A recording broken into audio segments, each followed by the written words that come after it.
नमस्कार, 20 मिनट 20 खबर में आपका बहुत बहुत स्वागत है। आपके साथ मैं हूं स्वप्निल। अगले 20 मिनट में आपको 20 अहम खबरों से रूबरू कराएंगे। तो शुरू करते हैं 20 मिनट में 20 खबरों का सिलसिला।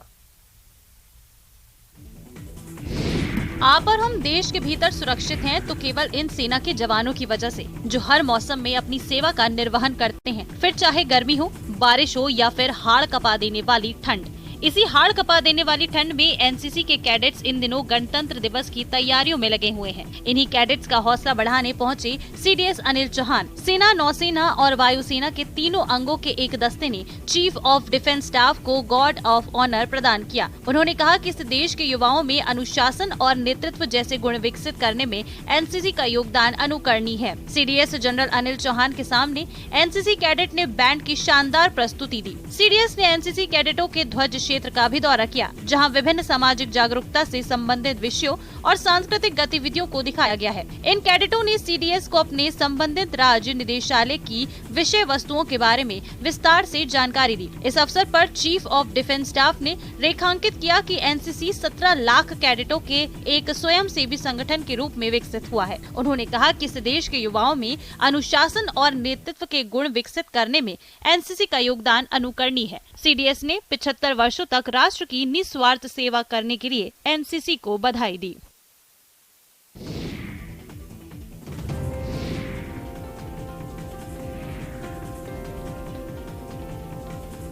छब्बीस जनवरी को होने वाले गणतंत्र दिवस समारोह के लिए तैयारियां शुरू हो चुकी हैं। इसे लेकर जवान मुख्य समारोह के परेड के लिए दिल्ली में पूर्वाभ्यास कर रहे हैं। ठंड और कोहरे में लिपटी जिस दिल्ली में सुबह जब 20 मीटर तक भी कुछ दिखाई नहीं देता, उस वक्त परेड में शामिल होने वाली कई टुकड़ियां अपनी तैयारी में जुट जाती हैं। कोहरा, ठंड की वजह से भले ही दिल्ली में पारा नीचे है, लेकिन जवानों का जोश बिल्कुल हाई है। अपनी अपनी टुकड़ियों के साथ जवान सुबह सुबह यहाँ पहुँच जाते हैं और उसके बाद परेड की रिहर्सल शुरू होती है। सेना की वर्दी पहने ये जवान टैंक और अलग अलग हथियारों के साथ प्रैक्टिस करते हैं। बता दें कि हर साल सेना के जवान बेहतरीन परेड निकालते हैं, जिसे देखने के लिए देश के कोने कोने से हजारों लोगों की भीड़ उमड़ती है।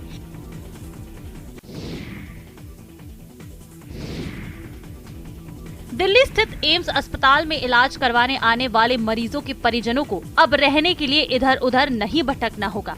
उनकी मदद के लिए आगे आया है अर्धसैनिक बल सीआरपीएफ। दरअसल सीआरपीएफ और सीआरपीएफ के अंतर्गत काम करने वाली संस्था सीआरपीएफ फैमिली वेलफेयर एसोसिएशन ने प्रोजेक्ट आश्रय के तहत एम्स ट्रॉमा सेंटर के परिसर के अंदर ही आधुनिक तरीके का अस्थायी शेल्टर होम बनाया है।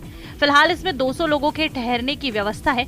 इसके साथ ही यहाँ तीमारदारों को गर्म कंबल, रजाई, साफ सुथरे शौचालय की व्यवस्था भी की गई है, ताकि मरीज के परिजनों को कोई स्वास्थ्य संबंधित दिक्कत न हो। आपको बता दें कि साल 2013 से 2020 तक सीआरपीएफ यहाँ 100 बिस्तरों वाले अस्थायी सेंटर का संचालन करता था, लेकिन 2020 में कोविड महामारी के चलते इसे बंद कर दिया गया था।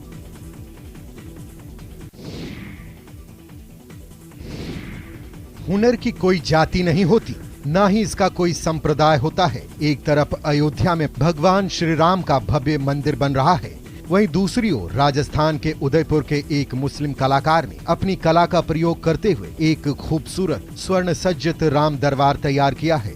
इसे देख हर कोई उनकी तारीफ करने से नहीं चूकता। उदयपुर के कलाकार वकार हुसैन ने क्रिस्टल ग्लास पर सुसज्जित स्वर्ण राम दरबार का मॉडल बनाकर सांप्रदायिक सौहार्द की मिसाल पेश की है। यह राम दरबार 24 कैरेट सोने से तैयार किया गया है। वकार हुसैन ने तकरीबन 1.5 महीने की मेहनत के बाद 24 कैरेट सोने का राम दरबार तैयार किया है। इसमें भगवान श्री राम, माता जानकी, लक्ष्मण और हनुमान की प्रतिमाएं हैं। इस राम दरबार की साइज तकरीबन 3 फीट है और वजन 30 किलो है। वकार हुसैन की ओर से बनाए गए स्वर्ण राम दरबार में लाइट एंड साउंड का भी अजब मिश्रण किया गया है। यह अपने आप में अनोखा है।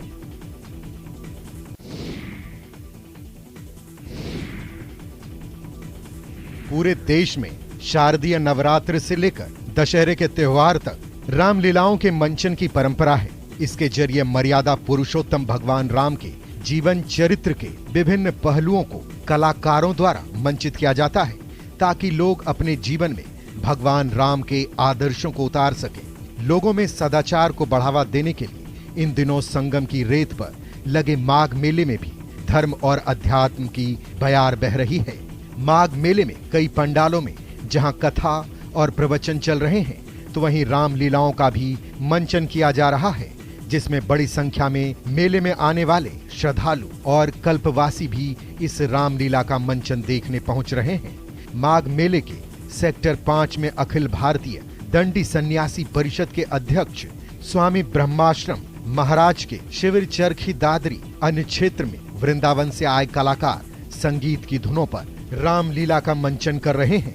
वहीं रात को इसी मंच पर भगवान कृष्ण की रासलीला का भी मंचन किया जा रहा है। संगम की रेती पर इन दिनों माघ मेला चल रहा है। माघ मेले में देश के कोने कोने से साधु संत पहुंचते हैं, जो कि संगम की रेती पर बने तंबुओं में कठिन साधना और तप कर रहे हैं। इन्हीं संतों में कुछ संत ऐसे भी हैं जो अपनी खास वेशभूषा और साधना के अनूठे अंदाज की वजह से लोगों के बीच चर्चा और कौतूहल का सबब बने हुए हैं।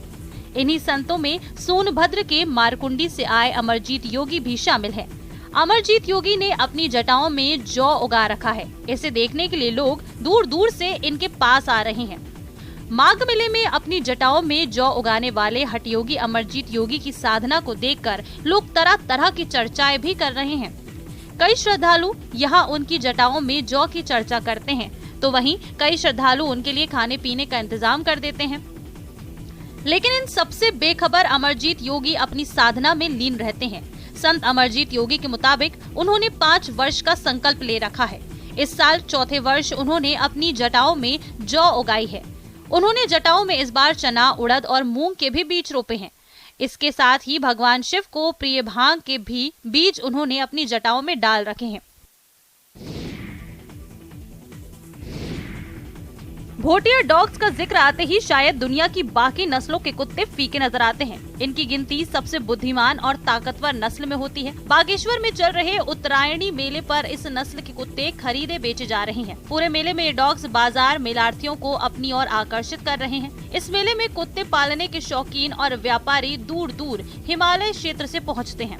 आपको बता दें कि बागेश्वर में हर वर्ष लगने वाला उत्तरायणी मेला सदियों से भोटिया कुत्तों की खरीद का सस्ता बाजार रहा है। भोटिया या भोटी कुत्ते दरअसल तिब्बतन मस्टिफ की ही एक प्रजाति है, जो अधिकतर काले रंग के पसंद किए जाते हैं। भारी जबड़ा, सुडौल बदन और शांत स्वभाव इनकी खास पहचान है। वफादार होने के साथ इनके बुद्धिमान और बलवान होने की खूबी इनको और भी खास बनाती है।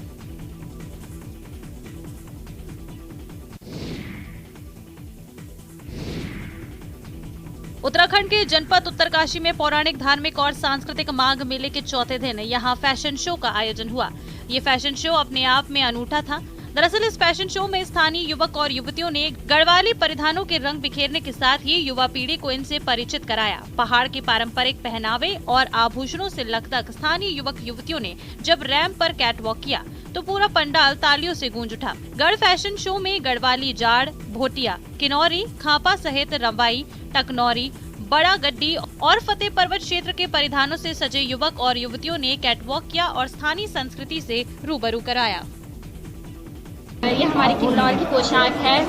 इसे ये डोरी और इसे पागड़ा, गच्छी और इसे चली कहते हैं और इसे चंद्रहार और इसे गऊ कहते हैं और इसे तिमड़ा कहते हैं और इसे कंठी कहते हैं, इसे नथ कहते हैं और इसे हिमाचली टोपी कहते हैं। ये पहल करी है, अपनी संस्कृति को यहाँ पर संजोने का काम किया है और जनता जनार्दन को दिखाया है और जितने भी बहनों ने इसमें प्रतिभाग किया है, मैं उन सबको भविष्य के लिए शुभकामनाएं पेश करता हूँ। बोकारो जिले के बेरमो विधानसभा क्षेत्र के घुटिया टांडा बस्ती के पास दामोदर नदी के किनारे पौराणिक और ऐतिहासिक देवी मां का मंदिर स्थित है। मकर संक्रांति के दिन यहाँ मेला लगता है।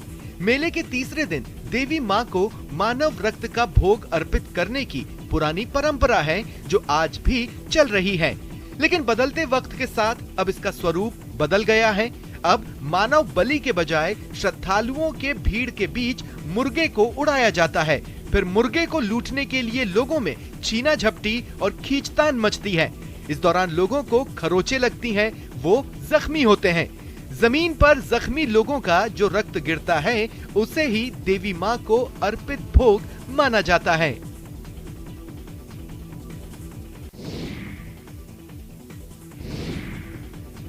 नदी मार्ग से विश्व की सबसे लंबी यात्रा पर निकले गंगा विलास क्रूज पर सवार विदेशी पर्यटकों का दल तख्त श्री हरमंदिर जी पटना साहिब, गोलघर और पटना संग्रहालय का भ्रमण करने के बाद आगे की यात्रा पर निकल पड़े हैं। स्विट्जरलैंड और जर्मनी के सैलानियों के दल को भारतीय अंतर्देशीय जलमार्ग प्राधिकरण के अधिकारियों ने सम्मान पूर्वक उन्हें विदा किया। गौरतलब है कि 52 दिनों के सफर पर निकले गंगा विलास क्रूज को 13 जनवरी को प्रधानमंत्री नरेंद्र मोदी ने वाराणसी में हरी झंडी दिखाकर रवाना किया था। गंगा विलास क्रूज वाराणसी से चलकर 3200 किलोमीटर की सफर तय कर असम के डिब्रूगढ़ बोगीबील बंदरगाह पहुंचेगा। 15 दिनों तक बांग्लादेश की जल सीमा में यात्रा करने के बाद गंगा विलास राष्ट्रीय जलमार्ग संख्या 2 के ब्रह्मपुत्र नदी में प्रवेश करेगा। यहां से गंगा विलास क्रूज असम के डिब्रूगढ़ के लिए रवाना होगा।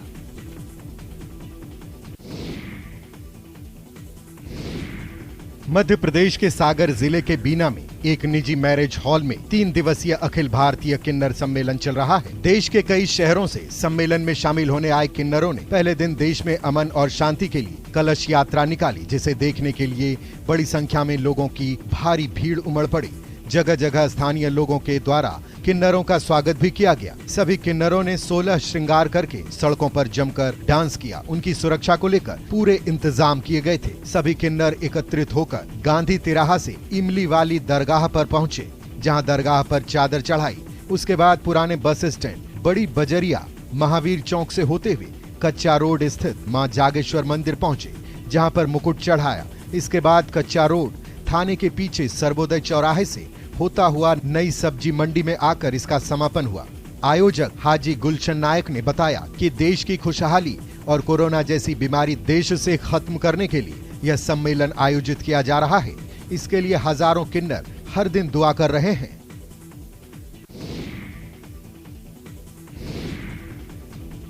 छत्तीसगढ़ के रायगढ़ जनपद पंचायत के ग्राम पाली की रहने वाली 90 वर्षीय गुरबारी यादव खुद को जिंदा साबित करने के लिए सरकारी दफ्तरों के चक्कर काट रही हैं।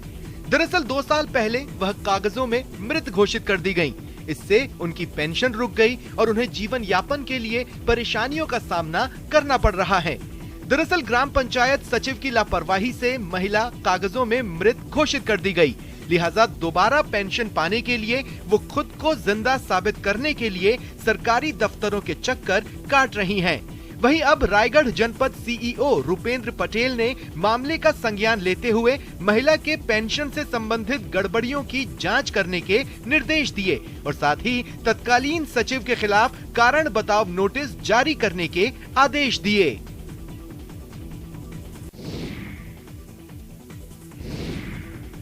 सरकारी योजनाएं कैसे फेल हो रही है, उसका जीता जागता उदाहरण है ये तस्वीरें, जो खुले में शौच मुक्त की योजना को मुंह चिढ़ा रही है। तस्वीरें हैं मध्य प्रदेश के डिंडौरी जिले की। यहाँ सैकड़ों ग्राम पंचायतों में लाखों रुपए की लागत से सामुदायिक शौचालय भवनों का निर्माण तो हुआ, लेकिन पानी का इंतजाम नहीं किए जाने के कारण ज्यादातर शौचालयों में ताला लगा हुआ है। पानी की असुविधा एवं देखरेख के अभाव में लाखों की लागत से बने सामुदायिक शौचालय खंडर में तब्दील होते जा रहे हैं। जिला मुख्यालय से चंद किलोमीटर की दूरी पर छाटा ग्राम पंचायत में बने सामुदायिक शौचालय के छत पर लुढ़के पानी की टंकी एवं टूटे फूटे पाइप को देखकर अंदाजा लगाया जा सकता है कि ग्राम पंचायत के कर्ता धर्ता स्वच्छता एवं शौचालयों की उपयोगिता को लेकर कितने लापरवाह बने हुए हैं। ऐसी ही तस्वीर मेहदवानी में तो जनपद पंचायत कार्यालय परिसर की भी है। यहाँ करीब 10 लाख की लागत से बनकर तैयार सामुदायिक शौचालय में तो निर्माण के बाद से ही ताला लगा हुआ है। मेहदवानी के स्थानीय ग्रामीण एवं पंचायत के जिम्मेदार बताते हैं कि पानी का इंतजाम नहीं होने के कारण शौचालय में ताला लगाकर रखा गया है, जिसकी जानकारी जनपद के आला अधिकारियों को भी है।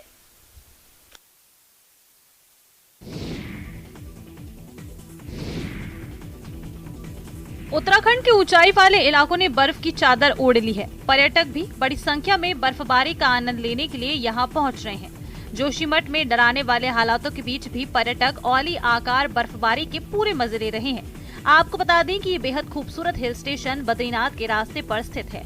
यहाँ एशिया की सबसे लंबी केबल कार है, जो कि 4 किलोमीटर लंबी है। इस केबल कार में बैठकर पर्यटक औली के अद्भुत प्राकृतिक दृश्यों का आनंद लेते हैं और बर्फ से ढकी चोटियों के दृश्य देखते हैं। प्राकृतिक खूबसूरती के कारण औली को भारत का मिनी स्विट्जरलैंड भी कहा जाता है। औली के साथ ही इससे ऊपरी बुग्याल गोरसो कुंवारी पास में भी बर्फबारी के बाद नजारे खूबसूरत हो गए हैं। वहीं मौसम विभाग ने 19 जनवरी से 24 जनवरी तक पहाड़ों में बर्फबारी का पूर्वानुमान जताया है, जो कि पर्यटकों के लिए किसी सौगात से कम नहीं है।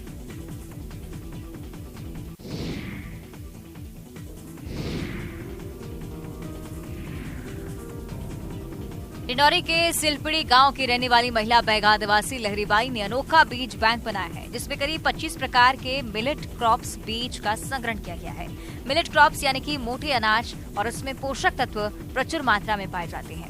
मोटे अनाज में ज्वार, बाजरा, कोदो, कुटकी, सांबा, रागी, कुट्टू और चना आदि अनाज शामिल हैं। लहरीबाई न सिर्फ अपने गांव बल्कि आसपास के दर्जनों गांव में घूम कर लोगों को मिलेट्स क्रॉप्स के फायदे बता रही हैं। साथ ही उन्होंने निःशुल्क बीज भी मुहैया कराए हैं। खुद कलेक्टर उनके घर पहुंचकर बीज बैंक को देख रहे हैं। कलेक्टर ने बताया है कि इंटरनेशनल मिलेट ईयर की सूची में डिंडौरी जिले का नाम शामिल है और लहरीबाई इंटरनेशनल मिलेट ईयर सम्मान के लिए डिंडौरी जिले का चेहरा है और कलेक्टर खुद ही लहरीबाई की ब्रांडिंग कर रहे हैं। कलेक्ट्रेट कार्यालय के सभागार सहित अन्य महत्वपूर्ण स्थानों पर लहरीबाई के बड़े बड़े पोस्टर लगाए गए हैं।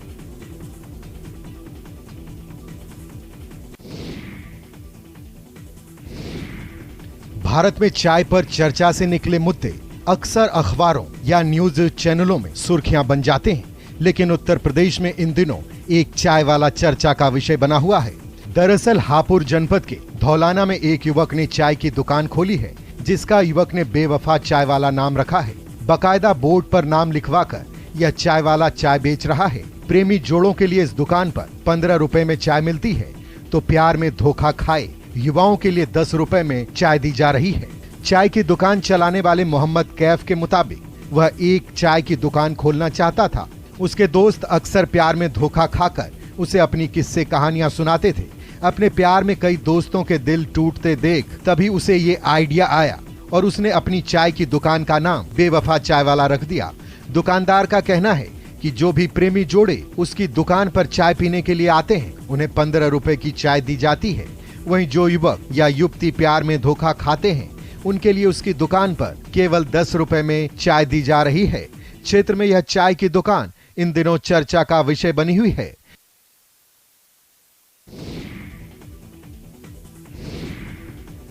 लो जी, अब पुलिस का डंडा भी हाईटेक हो गया है। ये डंडा आला अधिकारियों तक लोकेशन और मैसेज भेजने में सक्षम है। इतना ही नहीं, ये रबड़ की गोलियां भी दाग सकता है।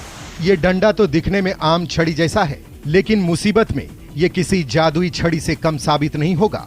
मेरठ के MIET इंजीनियरिंग के इनोवेटर श्याम चौरसिया ने पुलिस के लिए ये खास हाईटेक डंडा तैयार किया है। कोड से लेस ये स्मार्ट डंडा थाने से लिंक होगा। इस हाईटेक डंडे के माध्यम से सभी लोकेशन पर ड्यूटी पर तैनात जवान हमेशा अपने थाना के साथी और सीनियर अफसरों के संपर्क में बने रहेंगे।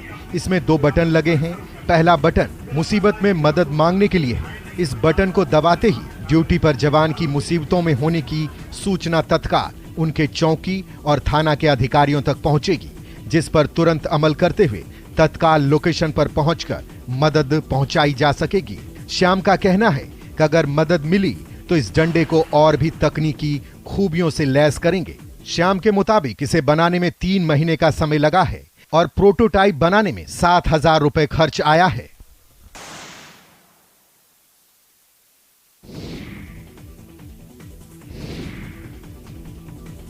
नैनीताल के भीमताल शहर की सुंदरता पर कभी भी ग्रहण लग सकता है। पूरा भीमताल खतरे की जद में है, तो ड्रेनेज सिस्टम नहीं होने से शहर पर पल पल जोशीमठ जैसा खतरा बन रहा है। घोड़ाखाल से लेकर मेहरा गांव और आसपास का पानी की निकासी का इंतजाम ध्वस्त है, तो अगर कहीं नाले भी हैं, तो वो भी मलबा आने से बंद पड़े हैं। भीमताल शहर पर बने इस खतरे पर स्थानीय लोग चिंतित हैं। दरअसल भीमताल में ड्रेनेज सिस्टम की कमी है, तो सीवर सिस्टम पर भी काम होना है। कुछ स्थानों पर बनी नालियों पर अतिक्रमण हो गया है, तो शहर का लेआउट सिस्टम भी नालियों के लिए खराब है। हालांकि अब जोशीमठ के बाद भीमताल शहर के ड्रेनेज सिस्टम पर काम होना है, जिसके लिए सिंचाई विभाग और लोक निर्माण विभाग को सर्वे के निर्देश जारी हो गए हैं।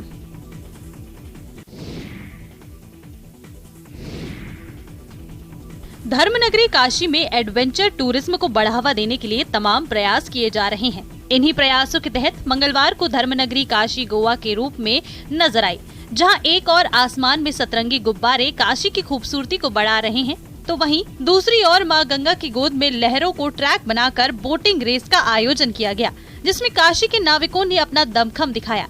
इस रेस में 13 टीमें शामिल हुई। 20 जनवरी को इस आयोजन का फाइनल होगा, जिसमें जीतने वाले को 1 लाख रुपए इनाम दिया जाएगा। आपको बता दें कि वाराणसी में विश्वनाथ धाम बनने और काशी को शंघाई देशों की सांस्कृतिक राजधानी भी घोषित किए जाने के बाद लगातार पर्यटकों की संख्या में इजाफा हो रहा है। ऐसे में पर्यटन विभाग काशी के पर्यटक और विदेशी मेहमानों को यहाँ की सभ्यता संस्कृति से रूबरू कराने के लिए तमाम तरीके के भव्य आयोजनों को संचालित कर रहा है।